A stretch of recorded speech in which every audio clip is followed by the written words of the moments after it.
제가 여전히 이런 세계에서도 소설이 필요하다라고 하는 것을 강로를 하려고 하는 그런 소설 예찬이라고 하는 그런 강의를 준비했다가 어젯밤에 자기 전에 이제 좀 메모를 하면서 다른 이야기를 하고 싶다 해서 기억할 수 없는 기억이 소설을 쓴다라고 하는 제 이야기를 좀 들려드리려고 합니다.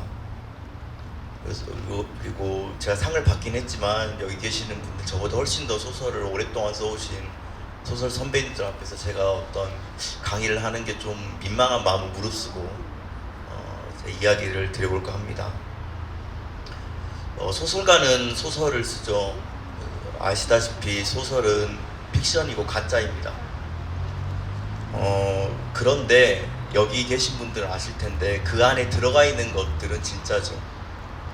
그러니까 이야기 자체가 가짜일지라도 그 가짜를 써낼 때 작가가 그 안에 집어넣은 것들은 작가에게 진짜이고 작가에게 되게 소중한 것인데, 그것이 얼마나 소중한지 또 그것이 얼마나 귀한 것인지에 대해서 이야기해보고 싶습니다. 한 20분 정도만 이야기하면 될 것 같아요. 저는 제 소설에서 많이 등장한 인물은 말을 더듬는 소년이 많이 등장했습니다. 저 예전에 그 첫 번째 소설집 가나에 들어가 있는 그 떠떠떠떠라는 소설은 말을 더듬는 음성 그대로 집어넣은 소설이고요. 아까 소개해 주셨던 장편 소설 바벨도 말을 더듬는 인물이 나오고, 그리고 아까 또 옆에 나왔던 그 내가 말하고 있잖아 라고 하는 책 역시 말을 더듬는 소년이 말 더듬을 고치는 그런 이야기를 다루고 있습니다. 소설가로서 말을 더듬는 인물을 쓰려고 마음 먹은 건 참 이상하죠. 왜 그러냐면 그런 인물은 독자들의 입장에서 그렇게 매력적이지 않는데, 그러면 작가는 왜 자꾸 그런 인물을 쓰게 되는 걸까에 대해서 좀 말해보고 싶습니다. 제가 말을 더듬는 인물에 대해서 소설을 쓰는 건 아주 명확합니다. 저 자신이 유년기부터 청소년기까지 굉장히 중증 언어 장애인이었고, 말을 굉장히 더듬어서 제 유년기에 어떤 친구하고 대화를 해본 기억이 없습니다. 그 정도로 굉장히 말을 더듬었기 때문에 제가 그 인물에 대해서 잘 알고 있고 또 그 인물에 대해서 많이 쓰게 되었죠. 자, 그런데 한 가지 의문이 듭니다. 작가가 경험했다고 그걸 왜 쓰는 걸까요? 소설은 결국 독자에게 보여주는 거잖아요. 그런데 내가 경험한 것을 써가지고 독자에게 보여주는 게 무슨 의미가 있을까요? 심지어 그것을 가지고 이번 소설을 쓰면 독자들이 사랑해주겠지? 이런 소설을 쓰면 잘 팔리겠지라는 그 일말의 기대심을 갖는 그 마음이라는 게 되게 이상하잖아요. 여기 계시는 선배님들께서도 소설 다 써보셨을 텐데 어떤 인물에 대해 쓰셨습니까? 그게 그렇게 대중들이 볼 때 사랑받을 만한 인물에 대해 쓰셨나요? 아마 그러지 않으실 겁니다. 그래서 그것에 대해서 이야기해보고 싶은데, 제가 어젯밤에 사실은 소설가로 살다 보면 가짜인 그냥 허구의 이야기를 쓰는데 참 많은 질문을 받습니다. 그걸 왜 썼냐? 어떤 의미가 있느냐? 그러면 이제 할 수 있는 말만 하고 제가 겪은 것들은 거의 얘기하지 않고 얘기할 기회도 없는데, 오늘은 제가 울산에 왔기 때문에 처음으로 그냥 제가 겪은 이야기를 좀 해보려고 합니다. 저는 울산에서 2살부터 5살 때까지 살았습니다. 제가 검색을 해보니까 제가 살았던 곳이 여기에 1km 반경이더라고요. 그러니까 울산 남구에 살았었습니다. 그러니까 그 시절은 저의 기억이 없지만, 그런데 가끔씩 꿈에도 보고 무의식에도 보는 몇 가지 풍경이 있습니다. 그러니까 되게 신기한 게 분명히 내 기억이 없는데 기억에 있는 기억은 분명히 아마 유년기의 기억일 겁니다. 어떤 계단이 있고 어떤 벌판이 있고 어떤 자동차가 다니는 그런 곳에서 저는 우드커니에 앉아 있었던 기억이 납니다. 제 동생이 있었는데 연년생 동생이 저보다 한 살 어렸으니까 당시 제 5살 때면 4살 동생이 있었을 겁니다. 그런데 어쩌다가 이제 그런 좀 불행한 이제 일을 겪게 되죠. 제 동생이 아침에 쓰레기를 버리러 가는 도중에 이제 사고를 당해서 그날 이제 죽게 됩니다. 제가 그 앞에 그 동생을 보게 되었고 엄마는 그 너머에서 보게 되었죠. 그래서 저는 이제 우리 가족은 어떻게 보면 너무 오래전 그 동생을 잃은 그날 이후로 우리 가족의 정체성은 동생을 잃은 가족으로 지금까지 살고 있습니다. 그러니까 부재한 존재가 살아있는 사람의 캐릭터를 만든 거죠. 저 역시 그때 어린 나이에 그걸 직접 눈앞에 봤던 그 경험이 이제 제 기억은 안 나지만 한 1년 동안 이제 말을 이제 실어증이라고 하잖아요. 한참 언어를 배워야 할 때 실어증으로 앓게 되었고 제 부모님은 말할 것도 없겠죠. 그런 세세한 이야기는 이제 하지 않아도 여러분들 충분히 어떤 이제 삶들을 살았는지 아실 겁니다. 그렇게 해서 울산에서 그 고통을 견뎌내지 못하시고 이제 좀 생뚱맞게 전라도 광주로 이사해서 저는 그곳에서 계속 자랐습니다. 이제 중요한 건 이제 제가 그때 실어증을 앓고 1년 뒤에 드디어 말을 처음 하기 시작했는데 저에게서 그때부터 말을 더듬기 시작했죠. 그러니까 마치 저에게 있어 말은 이미 깨져버린 상태로 제 안에 존재하게 되었던 거죠. 그래서 저는 그 감각을 잘 알고 있습니다. 말을 더듬는다는 건 말을 하기도 전에 이미 입술 끝에서부터 알고 있거든요. 내가 이 말을 못하겠다. 그러면 이제 그 말을 못하는 거죠. 그래서 말을 더듬는 여러 가지 양상들이 있는데 제가 어려웠던 것들이 이제 앞에 첫 단어를 말하지 못하는 것들이었습니다.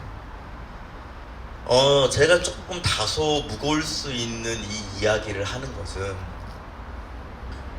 어젯밤에 이제 제가 그 가족들끼리 함께 이제 호텔에 모여서 부모님하고 잠깐 이야기를 했는데 부모님이 굉장히 행복해 보이셨습니다. 행복해 보이셨고 되게 복잡해 보이셨어요. 그런데 결과적으로는 되게 행복해 보이셨는데 긴 세월이 흘렀지만 한 사람은 엄청난 사건이 벌어지면 그 남은 날 동안 그 사건을 겪은 자로 살게 됩니다. 여기 계시는 모든 분들의 마음속에서도 그런 사건이 있을 거라고 생각합니다. 그래서 심지어 저희 가족에선 그런 일이 겪고 나서 모든 가족들은 어째서인지 죄책감을 갖게 되었습니다. 저도 죄책감을 갖게 되었고 엄마도 죄책감을 갖게 되었고 아버지도 죄책감을 갖게 되었죠. 심지어 그 후로 다시 태어난 동생도 죄책감을 갖게 되었어요. 살면서 너무 많은 이야기를 듣고 자랐으니까. 그 죄책감이라고 하는 어떤 설명할 수 없는 그 기억, 저는 사실 무의식 속에 가라앉아버린 그 기억이 제가 그 이후에 남은 모든 기억에 영향을 줬습니다. 이를테면 저는 소설은 그 기억을 찾는 일이라고 생각합니다. 자, 그 중요한 건 이걸 이 자리에서 왜 말하고 싶었을까? 어떤 작가들은 자기가 쓰고 싶은 것을 결정하는 것이 아니라 그 경험이 작가를 결정한다고 생각합니다. 마치 내가 쓰는 것이 아니라 쓰기가 나를 선택하는 것이죠.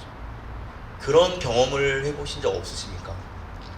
뭔가 나는 이것을 쓰고 싶지 않은데 쓸 수밖에 없는 그런 기분이 드는 거. 그것이 결코 막 즐겁고 유쾌한 경험이 아닌데 어째서인지 왜 나는 그걸 자꾸 써올 수밖에 없게 될까라고 하는 거. 그런 마음에 시달리는 분들을 응원하고 싶습니다.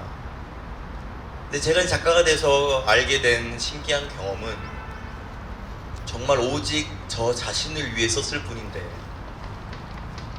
그 가상의 이야기, 그 뻥을 누군가 읽고 마치 자기 이야기처럼 받아들인다는 겁니다. 자기도 말을 더듬어요. 나는 말을 더듬진 않지만 내 마음속에 어떤 부분은 계속 더듬고 있어요 라는 이런 말을 해준다거나, 아니면 제가 예전에 들었던 한 통의 메일 편지에서는 오랫동안 언어 장애를 앓았던 한 청년이 저에게 보낸 메일이 있었고, 그걸 통해서 포기했었던 그 말을 고쳐보려고 하는 어떤 마음을 갖게 되었다고 하고, 그 후로 실제로 많이 좋아졌습니다. 그렇게 해서 너는 근데 멀쩡하게 잘 말을 하고 있잖아 라고 생각하시겠죠. 근데 저는 지금도 부모님이나 친한 사람들 앞에서는 더듬습니다.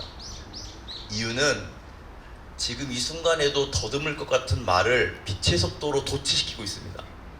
그러니까 학교에 간다라는 말이 순간적으로 학자가 안 나올 것 같으면 바로 갑니다 학교를 이렇게 슬쩍슬쩍 바꾸는 거죠.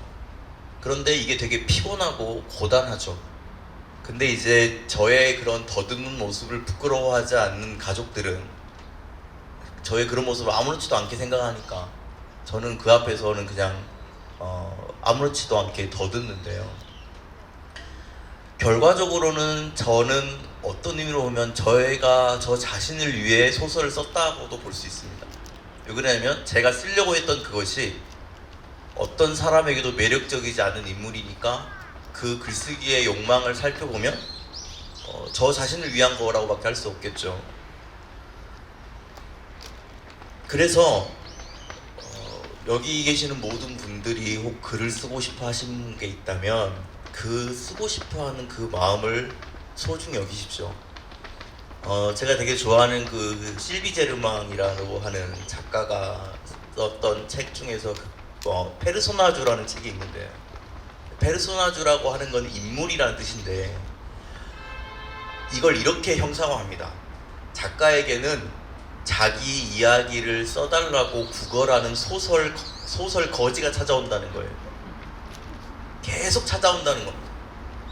그런데 그 거지의 청을 들어주지 않으면 계속 그 앞에서 문을 두드리고 내 이야기를 써주세요. 심지어 나의 윤영기가, 나의 엄마 아빠가 자꾸 날 찾아온다는 거예요.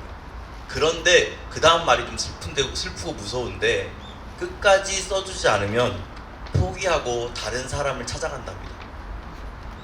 그러니까 작가가 자기가 쓰고 싶어하는 것들을 쓰지 않으면 그 설명할 수 없는 그 쓰기의 주체가 나를 떠나서 다른 사람을 향해 간다면 좀 무섭죠.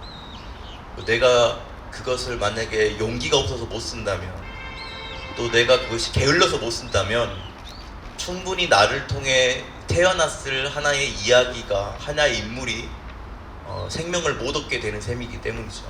그래서 저는 그 생각을 할 때마다 그래도 용기를 내자, 힘을 내자라는 마음을 많이 갖게 됩니다. 그래서 저는 틈날 때마다, 이런 기회가 있을 때마다 소설가 지망생뿐만 아니라 일반인들에게도 소설 쓰라고 많이 권유합니다. 소설이라고 하는 것은 1차적으로 나 자신을 받아주죠. 아까 제가 글쓰기를 하면서 저 자신을 치유한지도 모른 채 치유했던 것처럼, 그리고 상담을 받아보셨거나 어떤 정신과 치료를 받아보신 분은 알겠지만 마음을 치료한다는 건 그냥 계속 떠드는 겁니다. 무슨 일이 있었는지 나에게 디테일하게 말해보는 거죠. 그 마지막 직시하는 것을 무서워하지 말고 그 이름을 말하고 그 상황을 말하고 뭉뚱그리지 말고 명확하게 단어로 그것을 말하는 그것이 어떻게 보면 마음 치료의 첫 번째입니다. 그래서 글쓰기는 1차적으로 작가 스스로의 상담사 역할을 합니다. 근데 작가는 자기 상담사, 자기 글만 쓰는 게 아니잖아요. 저 역시 어느 순간부터 자기 이야기를 쓰기 시작하다가 어느샌가부터 나처럼 어느 집단에서든 말을 하지 않은 사람들을 주목하는 버릇이 생겼습니다. 저 사람은 왜 아무 말도 안 할까? 저 사람은 왜 항상 저기에 있을까? 그를 찾게 됐고 응시하게 되었죠. 무엇인가를 응시하면 상상력이 생기잖아요. 상상력이 생기기 위해서 이야기가 되었던 것처럼 소설가는 자기 자신의 상담사가 되기도 하지만 다른 사람의 변호사가 된다고도 생각합니다. 그 사람의 상황을 사건으로만 말하는 것이 아니라 사건의 이면, 그 사람이 그렇게 살 수밖에 없었던 이유, 그가 그렇게 할 수밖에 없었던 까닭, 감정, 내면, 이면, 일상다반사까지 샅샅이 살핀 다음에 판사와 세상이라는 배심원들 앞에서 그를 두둔하고 설명하는 거죠. 마지막으로 소설을 쓴다는 거는 이 세계와 연계시켜주는 친구가 된다고 생각합니다. 그래서 소설이라고 하는 것이 어떻게 보면 되게 허무맹랑한 얘기 같고 뭔가 우리가 공부의 반대편이 있는 것 같잖아요. 뭔가 그냥 소비거리이지만 소설을 사랑하는 사람들을 압니다. 소설이야말로 가장 강력한 인문학이자 또 그 어떤 것도 사람을 이렇게까지 잘 설명할 수 없을 것 같아요. 뉴스가, 다큐가 아닙니다. 저는 소설보다 사람을 잘 설명하는 건 지금도 없다라고 생각합니다. 그래서 굉장히 자신 있게 소설의 가치를, 이 소설이 뭐 대단히 뭐 멋있다 이렇게 말할 수 없지만 사람에게 있어서 소설은 필요하다라고 생각합니다. 그래서 이런 이야기를 나눌 수 있는 분들에게 말할 수 있게 되어서 영광입니다. 감사합니다.